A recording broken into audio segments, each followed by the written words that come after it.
कभी ऐसा महसूस हुआ है कि पूरा दिन भाग दौड़ में निकल गया, लेकिन रात को लगता है अरे जो जरूरी काम था वो तो रह ही गया।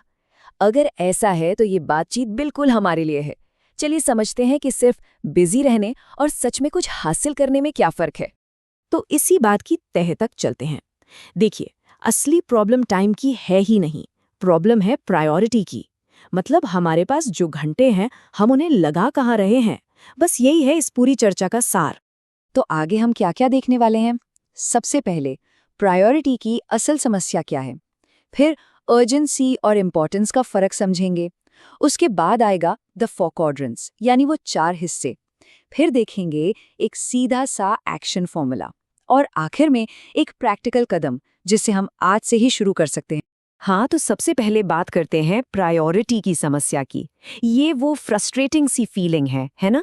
जब हमारा दिन मीटिंग्स, कॉल्स और ईमेल से एकदम पैक होता है, लेकिन शाम को जब देखते हैं तो लगता है कि जो सबसे जरूरी काम था वो तो वहीं का वहीं खड़ा है। और कमाल की बात यह है कि इसमें हमारी कोई गलती नहीं है। ये तो हमारे दिमाग की बनावट ही ऐसी है। हमारा ब्रेन इम्पोर्टेंस से पहले अर्जेंसी की तरफ भागता है। मतलब जो चीज अभी शोर मचा रही है, हमारा ध्यान पहले वहीं जाएगा, भले ही वो लॉन्ग टर्म में उतनी जरूरी न हो। तो यहीं पर हमें 2 शब्दों को समझना होगा, अर्जेंसी और इम्पोर्टेंस। ये वो 2 ताकतें हैं जो हमारी टू डू लिस्ट को कंट्रोल करती हैं। और यकीन मानिए, इनके बीच का फर्क समझना ही अपने समय पर कंट्रोल वापस पाने का पहला कदम है। तो अर्जेंसी क्या है? ये वो काम है जो चिल्ला चिल्ला कर कहते हैं मुझे अभी करो, जैसे फोन बजना या कोई ईमेल का पॉपअप। ये बहुत लाउड होते हैं। दूसरी तरफ इम्पोर्टेंस वाले काम, वो शांत रहते हैं। ये हमारे लॉन्ग टर्म गोल्स से जुड़े हैं, जैसे कोई नई स्किल सीखना, अपनी हेल्थ का ध्यान रखना। और इसके पीछे साइंस भी है, पता है? बिहेवियरल साइकोलॉजी कहती है कि अर्जेंट काम हमारे ब्रेन के एक हिस्से, अमिगडाला, को एक्टिवेट कर देते हैं। ये हिस्सा हमें प्लान करने के बजाय बस रिएक्ट करने पर मजबूर करता है। इसीलिए हम अर्जेंट चीजों पर तुरंत कूद पड़ते हैं। और इस अर्जेंसी ट्रैप की एक बहुत बड़ी कीमत है। हार्वर्ड के रिसर्चर्स के मुताबिक जब हम लगातार एक काम से दूसरे काम पर स्विच करते रहते हैं ना, तो किसी भी काम को पूरा करने में 40% ज्यादा समय लगता है। 40%, मतलब हम ज्यादा काम नहीं कर रहे हैं, बस कामों के बीच ज्यादा भटक रहे हैं। तो इसका सल्यूशन क्या है? सल्यूशन है एक बहुत ही सिंपल लेकिन पावरफुल फ्रेमवर्क में। इसे कहते हैं आइजनहावर मैट्रिक्स। ये हमारे हर काम को 2 सवालों पर तौलता है। क्या ये अर्जेंट है और क्या ये इम्पोर्टेंट है? और इन्हीं 2 सवालों से बनते हैं हमारे 4 क्वाड्रेंट्स। पहला क्वाड्रेंट है अर्जेंट और इम्पोर्टेंट। ये है डू नाउ वाला जोन, मतलब वो आग जिसे अभी के अभी बुझाना है। डेडलाइंस, कोई क्राइसिस या कोई बड़ी प्रॉब्लम। ये काम जरूरी है, लेकिन अगर पूरा दिन बस आग बुझाने में ही निकल रहा है तो बर्नआउट पक्का है। और साइंस भी यही कहता है। साइकोलॉजी के मुताबिक इन कामों को टालने का मतलब है सीधा सीधा नुकसान और बढ़ा हुआ स्ट्रेस। तो जाहिर है इन्हें तुरंत करना ही सबसे सही है। अब आते हैं असली गेम चेंजर पर। क्वाड्रेंट 2, इम्पॉर्टेंट लेकिन नॉट अर्जेंट। यह है वो जोन जहां असल में ग्रोथ होती है। अपनी हेल्थ, प्लानिंग, नई स्किल सीखना, रिश्तों को वक्त देना, ये सब यहीं आता है। ये वो काम है जो चिल्लाते नहीं, पर यही हमारी जिंदगी बनाते हैं। और सुनिए, हार्वर्ड बिजनेस रिव्यू कहता है कि टॉप परफॉर्मर्स अपना ज्यादातर डीप फोकस वाला समय इसी क्वाड्रेंट को देते हैं।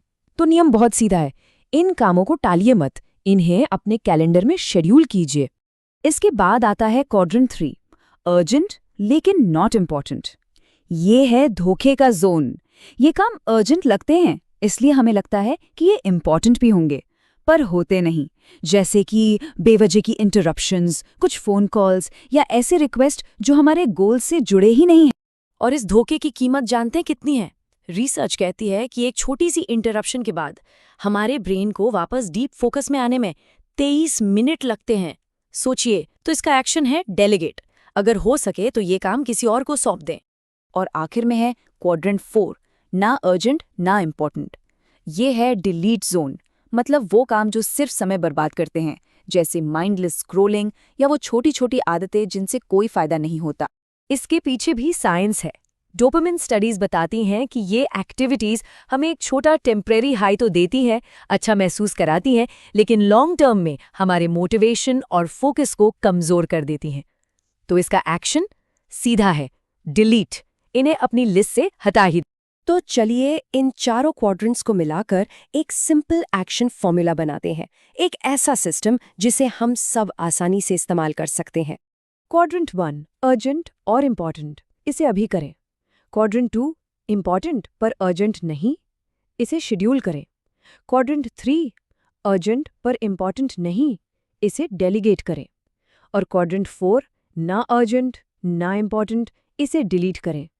ये सिस्टम इसलिए इतना पावरफुल है क्योंकि ये डिसीजन मेकिंग को आसान बना देता है। हमें हर बार सोचना नहीं पड़ता, हमारे पास एक क्लियर रोड मैप होता है। तो अब थ्योरी बहुत हो गई, चलिए प्रैक्टिकल पर आते हैं। यहाँ एक सुपर सिंपल 30 सेकंड की एक्सरसाइज है जिससे हम आज ही अभी से शुरुआत कर सकते हैं। करना क्या है, बस 3 छोटे से स्टेप्स। स्टेप 1, कल के लिए अपने 10 सबसे ज़रूरी कामों की एक लिस्ट बनाइए। स्टेप 2, अब हर काम को इन 4 क्वाड्रेंट्स में से किसी एक में डालिए। और स्टेप 3, हर काम के आगे उसका एक्शन लिख दीजिए, डू, शेड्यूल, डेलीगेट या डिलीट। बस इतना ही और आपका काम हो गया। तो आखिर में बस यही कहना है, टाइम मैनेजमेंट घड़ी देखने का खेल नहीं है, ये प्रायोरिटी का खेल है। बात ज्यादा घंटे काम करने की नहीं है, बात सही घंटों में सही काम करने की है। तो एक सवाल के साथ आपको छोड़े जाते हैं। जब कोई इंसान अर्जेंट और इम्पॉर्टेंट के बीच का ये फर्क सच में समझ लेता है, तो समय के साथ उसका रिश्ता कैसे बदल जाता होगा, इस पर सोचिएगा जरूर।